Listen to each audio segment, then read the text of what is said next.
Welcome back. My name is Season1. You are listening to the Swamp Road Podcast. This time around, I am talking about the 1987 film Predator. This film is actually amazing. It holds up together as an amazing film. It's a sci-fi action film. I call it a sci-fi film because of the alien. Like I said at the beginning of this, some of these movies aren't going to be straight up sci-fi movies, and that's just I mean, they're action movies, they're sci-fi movies, they're monster movies. I mean, this falls into all three of those categories, really. So I want to just jump right in and talk about the characters. But before I do that, I have to say that this is not only the best film in the Predator franchise, I feel it holds up today, even in 2020, as a great science fiction movie. The movie follows Dutch, played by 80s action star Arnold Schwarzenegger, and his commando unit on a trip to a dense Central American jungle, which I did not really enjoy this setting. I thought it would have been better in like a Vietnam or a Korea or one of those Middle East, Asian countries, not necessarily the Middle East. I don't think that would have worked in the 80s. But something like that. It was just an interesting... It was an interesting choice by the filmmakers, I guess, to do it in Central America. And I don't know, back then we might have had issues in Central America politically. I mean, that might have been what was behind it. I did not see this movie in 1987, being that I was only like 9 years old. I saw it when I was probably 13, 14, somewhere in there, because my dad loved Arnold Schwarzenegger. But anyways, they find themselves in this jungle on a mission with the commando unit, and there's like a lot of nutted details being said by the Dutch character, or from rather the Dylan character to Dutch, who is the leader of the commando unit. Dutch is a very shady character from early on. And anyways, in the process of this movie, they find themselves being hunted for sport by the Predator, which they don't know what it is. We don't see what it is until like almost the end of the movie, like the last third of the movie. Among the cast members is wrestling legend Jesse the Body Ventura. You might know him as Governor Ventura of Minnesota. As well as Carl Weathers, who plays the shady Dylan character, like I said a few seconds ago. Kevin Peter Hall plays the menacing Predator. Absolutely fucking perfect. Amazingly, he's scary, he's intense, he's powerful. And he also doubles as the helicopter pilot as well at the end of the movie. Sonny Lantham plays Billy, who is an awesomely written Native American character who I absolutely loved in this movie. I would have loved to know more about that character. Interestingly enough, when this was first written, it was a Native American lead. And that's something I probably would have enjoyed. I mean, I'm glad they obviously cast Arnold Schwarzenegger because, I mean, he's fucking 80s action king. Sorry, Sylvester Stallone, but Arnie's my guy. Bill Duke plays Mac, who still, to this day, creeps me out when I watch this movie, as this man shaves with no lotion, no shaving cream, just shaves his face. And we watched this movie a 3 days ago, and it still freaks me out. I, turned my head away. Let's talk about the action of this movie. Absolutely brilliant, well done, well written, well choreographed. And it's one of those 80s movies, you know, where it's explosions and gunfights and violence and blood and it's very gory too, which is something we all love. And 80s, I almost said horror. 80s action movies, I don't want to say they lacked in story, but we weren't really concerned about the story. We wanted the action, like I said, the guns, explosions, the gunfights, the violence, all that stuff.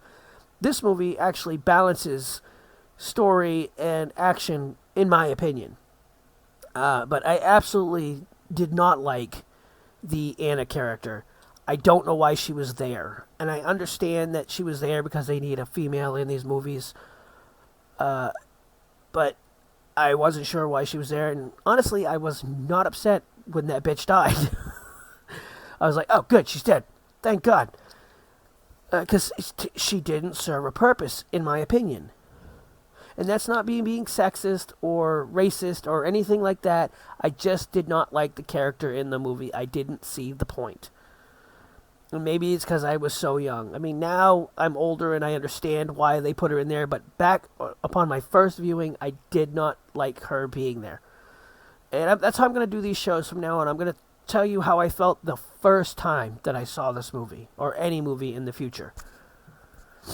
And, this movie has Arnold Schwarzenegger, like I said, he's the king of 80s action movies. And this is right up there with any other Arnold movie. In his entire career, I'll say that. The Predator, like I said, was absolutely fucking scary. I loved the way he moved. I loved the infrared when he was hunting his victims. I loved that way that he would play with them before he killed them. And the way he attacked them was just vicious and violent and brutal. I wasn't sure if I was going to continue to do the 5 things I love about this movie and the 5 things I dislike about this movie, other than just add them into the regular commentary here, and I think that's what I'm going to do. Again, I love The Predator. Arnold in this movie has both his and my favorite catchphrase of all his movies, and that, of course, is, "Get to the chopper." It's classic, man. I say that to my wife all the time whenever I want her to, get in the car. I'm like, "Get to the chopper." She's like, "Jamie, it's a car. Calm down." But yeah, Blaine in this movie, the alpha male of the 80s, was well played.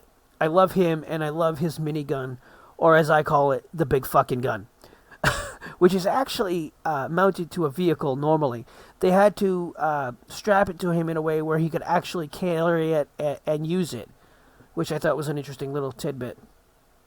The action in this movie, like I said, is awesome. There wasn't anything in this movie that made me go, "This is fake as shit." I liked it all. I love the final confrontation between Dutch and the Predator. It was absolutely amazing. Like I said, I didn't like Anna. She didn't fit into the story for me. Now that I'm older, I understand it, but back then I was like, why is this chick in this movie? I was not happy with the way Blaine died. I didn't like the jungle setting in Central America, like I said earlier. I didn't understand the placement. And today it would be like the Middle East or like a jungle in Africa or something like that. They'd pick a different location. The shadiness of Dylan was something that, like I said, I picked up on right away. And I wasn't really into it because, I figured it out pretty early on.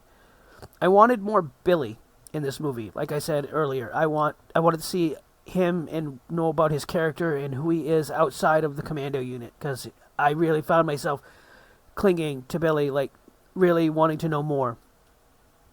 Alright, folks, that is all I've got this week. I hope you enjoyed the show. Please feel free to like, share, and subscribe. It would mean the world to me if you would subscribe to my channel and let me know what you guys want to see more of in the future. Tell me how you like the shows. I like both positive and negative feedback. It's how I grow. It's how I become a better podcaster. You can reach me on all social media platforms. There'll be a link here, a page at the end of the video. It shows all my social and my email, which is probably the easiest way to get a hold of me directly. This1podcast@gmail.com. Again, like, share, and subscribe if you would like to. That would mean the world to me. Take care. Be safe out there. In these uncertain times. We got our kids getting ready to go back to school here in Maine in just a few weeks.